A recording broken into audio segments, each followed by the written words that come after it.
Araku parliament కూటమి MP అభ్యర్థి కొత్తపల్లి గీత శుక్రవారం చిత్తూరులో రోడ్ షో నిర్వహించారు. ప్రభుత్వ డిగ్రీ కళాశాల నుంచి ఆమె తొలుత ఎన్నికల ప్రచార ర్యాలీ ప్రారంభించారు.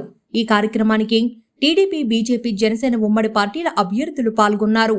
రంపచోడవరం ఎమ్మెల్యే అభ్యర్థిని మిరియాల శిరీషతో కలిసి అనంతరం గీత మాట్లాడారు.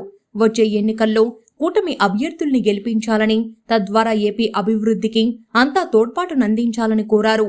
రోడ్ షోలో ప్రచార రథం ముందు ఉమ్మడి అభ్యర్థుల కార్యకర్తలు, అభిమానులు ప్రధాన కూడల వరకు బైక్ ర్యాలీ నిర్వహించి అందరినీ హుషారెత్తించారు.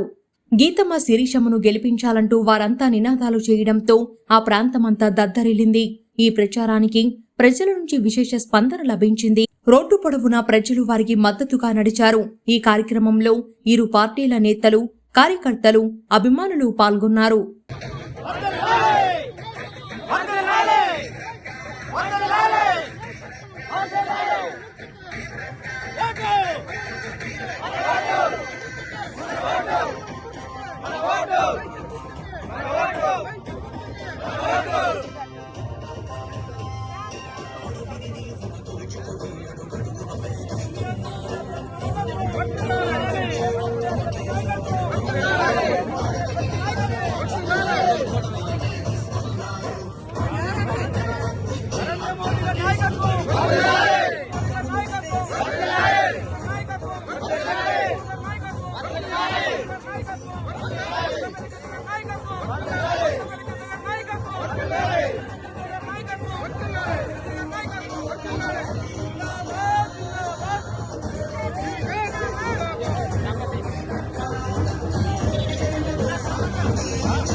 నీతిగల్ల